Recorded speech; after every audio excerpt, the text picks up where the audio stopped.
Yeah, the journey from studying music to teaching a parts is a kind of specific thing. I don't see it as that finite, because I think even though I've ended up working quite heavily in dance, I, funnily enough, never considered myself only a dancer or choreographer. I think for me, because I grew up doing a lot of different things all the time, working in plastic art, theater, music, and dancing. And dancing started off as just something that I liked very much. When I was a kid, I was doing, if the school offered folkloric dance, then I would do that, and square dancing, and just, I don't know why, it was things that I liked. And then I ended up in a musical theater production through theater, actually. And I had to learn choreography, and I hadn't realized from doing hip-hop and a bunch of other things that I had already had a kind of introduction to dance, even though I never thought about it this way, and that I could kind of do the things.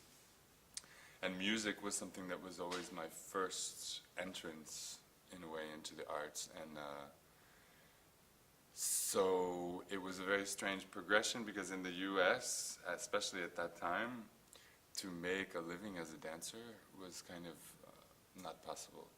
So I was lucky enough to have some different talents, so I didn't have to wait tables or something for that long, because there was always a job in one of the fields. It was kind of about making a living at that point. And because I think I already thought of that myself as that the artistic identity was something that spilled into each of the different disciplines, and that the disciplines were just another way of expressing artistic ideas. So in a way, it doesn't seem so strange to me as it might look to someone else, because I didn't do a big dance formation in a conservatory. I did a music formation. And then dance kind of took me off into another direction. I thought I would come to Europe for a couple of years when I came with Meg Stuart, and then go back and mix again all of the things, and then that took off into something. And now, in this period of my life, it's finally becoming again that I'm mixing all the talents that I have, which feels really good. It's exhausting, but because you're kind of living 3 lives at once. But singing with Grain de la Voix, and now Rêve d'Éléphant, which is a jazz orchestra, which is someone who, Michel de Brul, who's part of this, one of the leaders of this, who I also collaborate on dance projects, and so somehow it all loops in and out of each other. So for me, it seems kind of normal. For movement's sake, being about pure movement in relationship to music is definitely true, except therein lies the big question: what is pure movement? And I guess that's one of the reasons, which I'm already going to touch on the title. The reason why I chose this title is that, or maybe I come back to that. I answer more directly what you just asked, because it'll make sense later. Pure movement, I guess I'm approaching for a long time the situation that movement is something that we read on a daily basis. I keep quoting this thing for years now from this documentary and scientific paper that I read, that 80% of what we understand in terms of communication has nothing to do with words. It's a lot about the body state of someone, their posture, the gesticulation that they do when they speak. Like even just someone walks in the room and they're like this, and you sense their mood, and you know they're not feeling good, these kind of things. It's a way that we're reading all the time, and I guess I believe that dance speaks in a way on this level of kind of reading gesture, reading timing, reading all of these things, and that it is a language. So therefore, pure movement, what does this mean? Is a nod of the head pure movement any more than some beautiful architecture in the body that you made? I don't know, but I try to to look, how does this read to a public? What can I take from this? And not necessarily in the linear narrative that we're maybe used to thinking about understanding in, but to try to, a little bit like visual art, stimulate the imagination to collaborate with an understanding. Is music or movement a starting point? Both. It's for this particular, it's different from every project, that I have to say. This particular one, what I was doing, honestly, it's very simple. I had been making work for a really long time under my own name. I reached a kind of wall in that situation where I felt I couldn't progress further, so I took a little bit of a break and started doing commissions and collaborations. When I returned to deciding to make my own projects again, there were several things that I knew I had to do because I'm not a big fan of the business side of the arts, though I know it's something I have to be functional in. And so I knew that I had to be working on things I cared about and things that I really loved, and finding my motor again inside of this.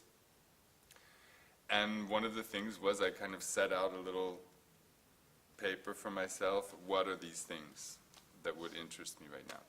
I've always loved Baroque music, but I always found it difficult. I've only made one solo, which is an structured improvised solo to Bach on unaccompanied cello suites years ago.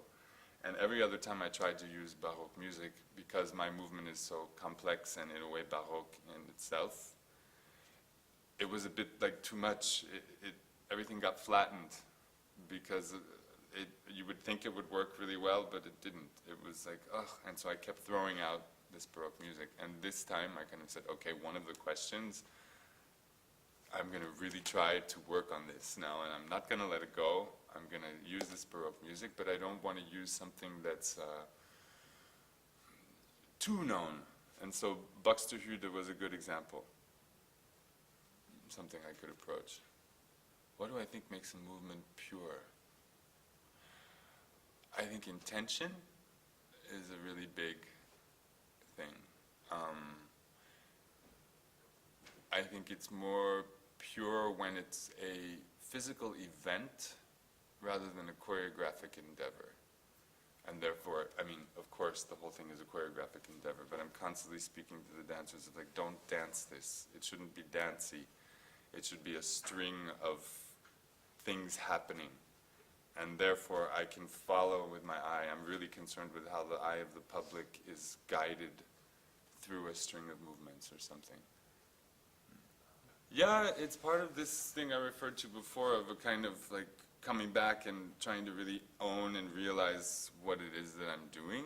And because I think my formation was so much a music formation, I started to reflect back on this. And as I started singing with Grain de la Voix, we're doing a lot of unaccompanied polyphony. I had this experience when we were learning the Missa Caput, and Bjorn Schmelzer, who's the director of Grain de la Voix, wanted to do it by heart because it had never been done before by heart. And when we started learning it, we all realized why, because it's a big challenge. But what was interesting is I was making a piece in Stockholm at the time, and in the first performance in Lisbon of trying to do this by heart, I had this flash and I was like, this is what people feel like when they're learning my choreography. And it made a little bit of a click in something.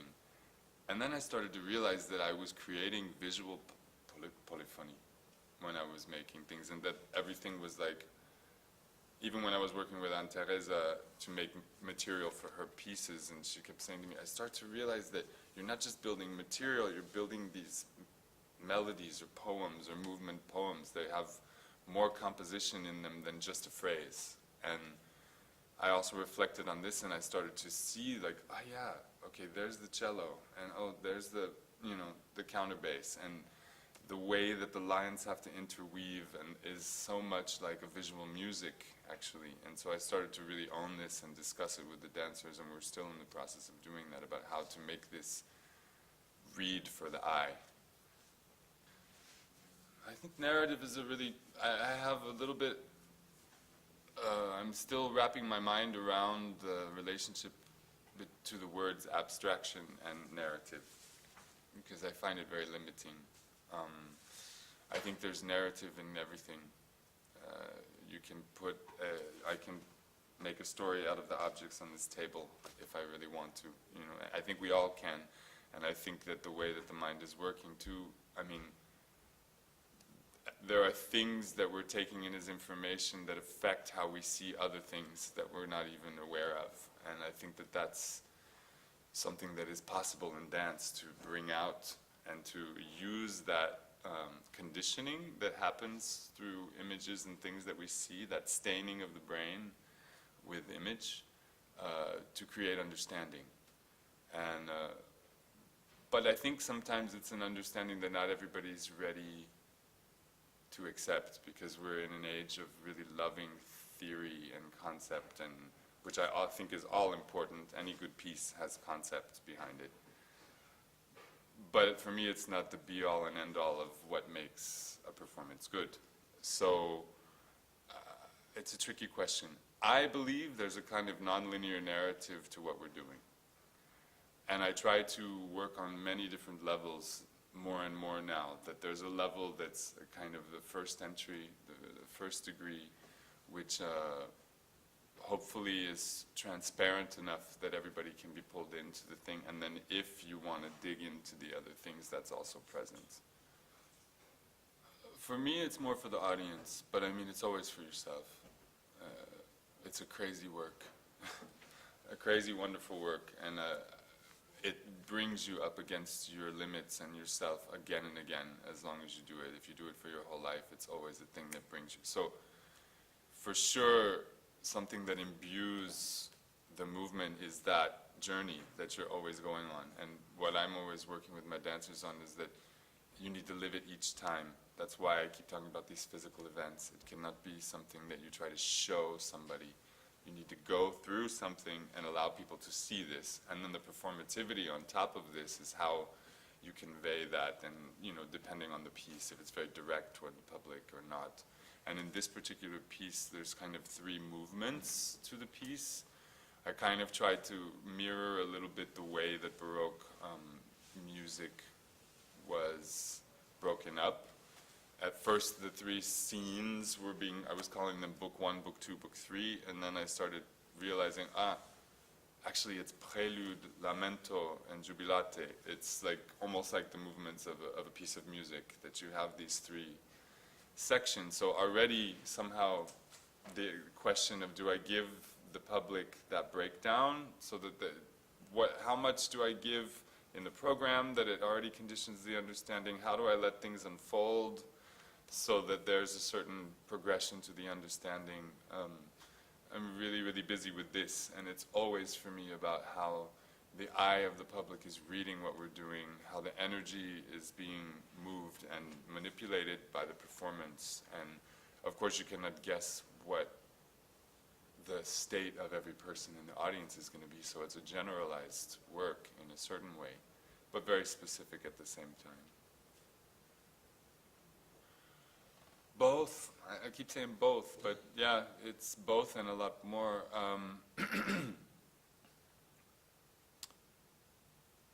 Limit is a funny thing, because if we think about limit, we think, how high can I jump, how fast can I run, and those are all limits and interesting, but there's a heck of a lot of other, and maybe even slightly more interesting to me, limits to be explored, and I think we're busy with that every day. And the way that I work and the way that I'm moving and the approach to the body, I think is something, that is not, there's a depth and an extremity to that research that's something that, at least at the moment, we're not seeing so much. And so it's a big challenge for the people who work with me also, because it's such a specific vocabulary and a specific approach. So therefore, especially as a group, we're constantly touching that limit of what is possible. I don't believe in perfection. And if it exists, I think it's really boring. I'm interested in maybe finding the humanity of the situation. And definitely people might call me a perfectionist. I'm sure if you talk with the dancers, they would say, yeah, it's impossible on this level. But it's not about a classical idea of perfection where everybody looks exactly the same and the heads are in exactly, it's about readability. When is it clear enough? When do I understand what you're doing? And then it's the tricky part. It's an event that happens many times. So in a way you repeat the event, but it's never the same twice, because you never even take a breath in the same way in your whole life, twice the same way. So it's also about that, the humanity of the fact that our experience is continually evolving, and therefore so should the dance. So there is a need for a kind of exigence about the clarity of the language. So in that level you could talk about perfection, but I never want someone to try to dance like me, or try to dance like this archetypical idea of the movement. It needs to be a clear event that happens in each body the way that it happens, with the form being clear enough to read. Because I think there's a quality to what we're doing, an integrity. We're really looking toward the renaissance of certain values and certain interests that for a while have been maybe considered less important to a mainstream of contemporary dance for a while, but it has stayed important to me, and it's almost like a resurgence of stating that importance. And I also believe that there's a lot of people in the public who are really ready to return to seeing movement and seeing dance in a well-constructed way. And other than that, I think the set is amazing. I have to say, even if I put up the set the other day, and it was a big risk for us because we don't have a big, huge budget, and it was kind of like when the light was there and everything, I was like, well, at least there's this, like, and the integration of the different elements. I think the way we're playing to the music is kind of different. I think there's a lot of things that in a way have certain elements that we like to see, but with a kind of unique, specific point of view.